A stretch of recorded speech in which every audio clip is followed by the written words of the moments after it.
नमस्कार सर्वांना, मी रुपाली क्लॉथिना क्रिएशनमध्ये तुमचं स्वागत करत आहे। आजच्या या व्हिडिओमध्ये आपण स्लीवलेस कुर्तीची कटिंग शिकणार आहोत। त्यासाठी व्हिडिओ शेवटपर्यंत नक्की बघा। स्लीवलेस कुर्ती म्हणजे मी जो आज हा घातलेला आहे त्याच कुर्तीचं आपण कटिंग बघणार आहोत आणि त्यासाठी मी बॉडीवरनं मेजरमेंट घेतलंय, तर ते आपण पुढे बघूया। आपण ड्राफ्टिंगला तर सुरुवात करत आहोत। इथे मी 1.5 मीटरचा कॉटनचा कापड घेतलाय। शॉर्ट कुर्ती आहे त्याच्यामुळे आपण 1.5 मीटरच कापड वापरत आहोत। जसं की शोल्डर 14 इंच आहे तर त्याचा आपण अर्धा घेऊन 7 इंचावरती एक मार्किंग करणार आहोत। त्याच्या मागे 2.5 इंचावरती एक मार्किंग करायची, ती कंपल्सरी आहे सर्वांसाठी। 7 इंचावर जी मार्किंग केली तिथून 1 इंच आपण खाली मार्क करायचं आहे शोल्डर डाऊनसाठी। त्याच्यानंतर 2.5 इंच आणि 7 इंच पासून 1 इंच खाली घेऊन ती लाईन जोडून घ्यायची। आर्म होलसाठी आपण 6.5 इंचावरती एक मार्क करणार आहोत। तिथे आपण लाईन ड्रॉ करणार, म्हणजे ती चेस्ट लाईन होणार आपली। त्याच्यानंतर जिथे 2.5 इंच आणि खाली 1 इंच गेलो त्याचा मध्य काढायचा। मध्यापासून आपण वेस्ट लाईनची मार्किंग करणार आहोत। 14 इंच लेंथ आहे तर आपण त्याच्यात अर्धा इंच ॲड करायचं आहे। त्याच्यानंतर हिप लाईन आहे, हिप लाईन 20 आणि अधिक अर्धा इंच ॲड करणार आणि 24.5 इंचाची लेंथ आहे तर अर्धा इंच आपण ॲड करणार आहोत।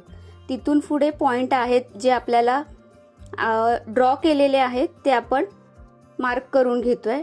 चेस्ट 32 इंच आहे, त्याचा चौथा भाग करायचा म्हणजे 8 इंच येणार। त्याच्यात अर्धा इंच आपण लूजिंग ॲड करतोय। 8.5 इंचावरती आपण ही मार्क करणार। 1 इंच शिलाई मार्जिनसाठी। सेम वेस्ट लाईन सुद्धा 28 इंच आहे, त्याचा चौथा भाग 7 इंच अधिक अर्धा इंच असं 7.5 इंचावर मार्क करून 1 इंच मार्जिन घेणार। हिप लाईनवरती 36 इंचाचा चौथा भाग 9 अधिक अर्धा करून आपण 9.5 इंचावरती मार्किंग करून घ्यायची। कुर्ती स्ट्रेट असल्यामुळे खालती सुद्धा आपण बॉटमला सेम मार्किंग करत आहोत। जे पॉइंट आपण आता आखलेले आहेत त्याच्यावरती एक लाईन ड्रॉ करून घ्यायची आहे। शिलाई मार्जिनची लाईन, शिलाई आणि बाहेरच्या साईडला मार्जिन एक्स्ट्रा आपण ॲड केलंय ते सुद्धा आपण आता हे जोडून घेत आहोत।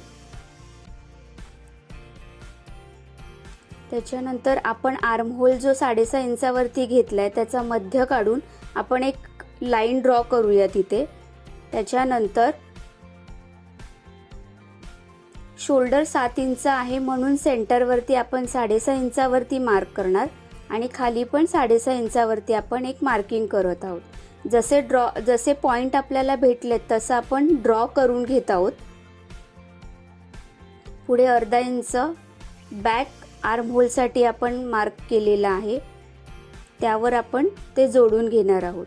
आपण आता हा बॅक आर्म होलचा कर्व काढून घेतलाय, तसाच पुढच्या आर्म होलचा आपण हा कर्व काढून घेतलेला आहे। त्याच्यानंतर वरती जे 2.5 इंच आणि 1 इंच डाऊन त्याचा मध्य काढून त्याचा आपण मध्य काढायचा। त्याच्यानंतर आपण रेडी शोल्डर 1.5 इंच घेतलेला आहे, त्याच्यात अर्धा इंच ॲड करून आपण 2 इंचावरती मार्किंग करायची। मध्यापासून आपण गळ्याची मार्किंग करणार आहोत। 1.5 इंच गळ्याची मार्किंग आहे मागची, तर अर्धा इंच ॲड करायचं। पुढच्या बाजूला आपण 4 इंच आहे तर 4.5 इंचावरती मार्क करून अशी लाईन ड्रॉ करून घ्यायची। इथे मी चॉक बदललाय कारण पुढच्या गळ्याचा आकार आणि मागच्या गळ्याचा आकार आपल्याला कळावा म्हणून मी केलेला आहे। जे आपण मार्किंग केलंय तसं आपण गोल गळ्याचा राऊंड काढून घेतलेला आहे। पुढच्या गळ्यासाठी मी कर्व काढण्यासाठी स्केलचा वापर केलेला आहे। अशा प्रकारे आपली ड्राफ्टिंग झालेली आहे, तर आपण ते जसं ड्राफ्ट केलंय त्याच्यावरून आपण कटिंग करून घेऊया।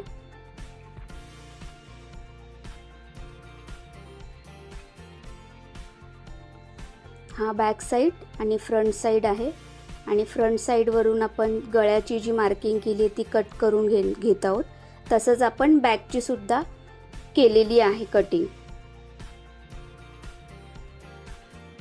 आता गळ्याची आपल्याला क्रॉसपट्टी काढायची आहे, त्यासाठी मी हे 1.5 इंचापेक्षा थोडंसं जास्त ठेवून ह्या क्रॉस पट्ट्या काढलेल्या आहेत आणि एकमेकांना त्या जोडून घ्यायच्या आहेत। तशाच आपण स्लीवलेस कुर्तीसाठी सुद्धा बाजूला क्रॉस पट्ट्याच लावणार आहोत। तर हे आपण त्या मापाप्रमाणे आपण ती पट्टी जोडून घेत आहोत।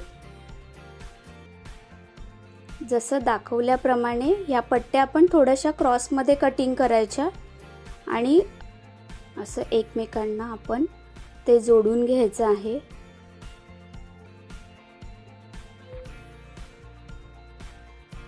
फ्रंट कुर्ती आपण जो कट केलेला होता फ्रंट पार्ट, त्याला ते आणि बॅक पार्टची कटिंग हे आपण दोन्ही मिळून शोल्डर त्याचे जोडून घ्यायचेत। वरती आपण अर्धा इंच मार्जिन शिलाईसाठी सोडलं होतं, ते अर्धा इंचावरती आपण मार्क करून घेणार आहे आणि शक्यतो डबल शिलाई मारा।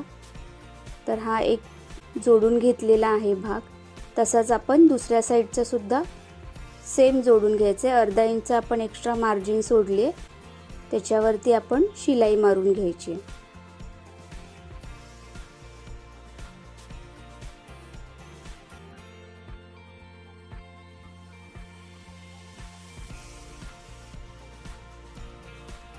हा मी आता सरळ भाग वरच्या बाजूला ठेवलेला आहे, क्रॉस पट्टी अशी सरळ करून घेत आहे आणि क्रॉस पट्टी आपण मधल्या बाजूने फोल्ड करून अशी गळ्याच्या बाजूने ती शिलाई करून घ्यायची। पट्टी सुद्धा ओढायची नाही आणि आपण तो कुर्ता कट केलेला आहे तो सुद्धा ओढायचा नाही। लूज आपण जसं आहे तसं स्टिचिंग करून घ्यायचं। दोन्ही मधला एखादा जरी ओढून घेतला तरी गळा व्यवस्थित बसत नाही। अशा पद्धतीने आपण हे सगळं जोडून घेऊया।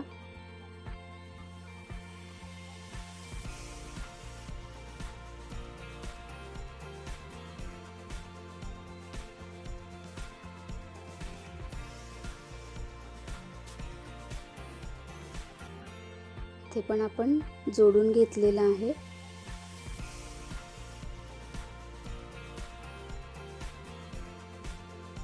नंतर शिलाई मार्जिन आणि वरच्या बाजूला जी पट्टी दुमडलेली आहे ती एका साईडला करून त्याच्यावरती आपण दाब शिलाई मारणार आहोत। दाब शिलाईने फिनिशिंग खूप छान येते, म्हणून आपण सगळ्या बाजूने दाब शिलाई मारत आहोत।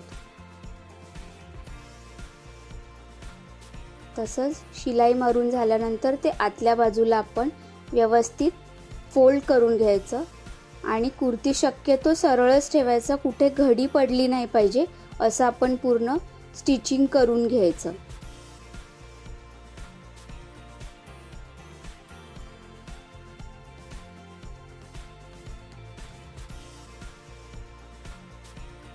ज्याप्रमाणे आपण क्रॉस पट्टी कट करून गळ्याच्या बाजूला आपण जोडलेली आहे, त्याच पद्धतीने दोन्ही स्लीव्जला म्हणजे जे स्लीवलेस आपण कटिंग केलं आहे तशीच क्रॉस पट्टी आपण दोन्ही बाजूला सुद्धा जॉईंट करून घेतलेला आहे। आता कुर्तीची फिटिंग करण्यासाठी 1 इंच आपण मार्जिन सोडलेलं, त्या लाईनवरून आपण ही अशी फिटिंग करून घ्यायची आहे आणि इथे लॉक करायचा म्हणजे शिलाई निघाली नाही पाहिजे। त्याचप्रमाणे दुसऱ्या बाजूला आपण 1 इंच मार्जिन सोडलेला आहे, सेम तशी शिलाई आपण हिपच्या लाईनपर्यंत मारून घ्यायची आहे।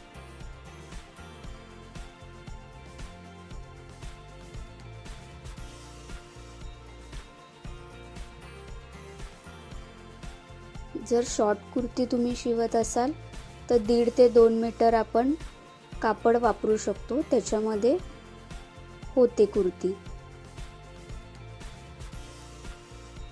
आता ह्या बाजूच्या साईडला आपण जी घडी करतोय ती आपण डबल फोल्ड अर्धा इंचावरती आपण हे असं फोल्ड करून घेणार आहोत। एका साईडची केलेली आहे त्याचप्रमाणे आपण दुसऱ्या साईडची सुद्धा करत आहोत।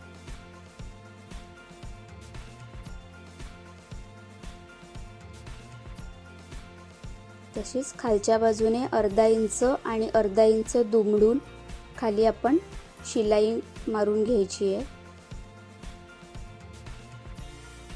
जशी इथे शिलाई मारलेली आहे आपण त्याच पद्धतीने दुसऱ्या बाजूला पण मारून घ्यायची आणि हा त्याचा फायनल लुक आहे। व्हिडिओ शेवटपर्यंत बघितल्याबद्दल सगळ्यांचे धन्यवाद आणि तुम्हाला हा व्हिडिओ आवडला असेल तर शेअर करा, लाईक करा आणि कमेंट करा। तुम्हाला पुढचा व्हिडिओ कुठला बघायचा असेल ते कमेंट बॉक्समध्ये तुम्ही नक्की सांगा।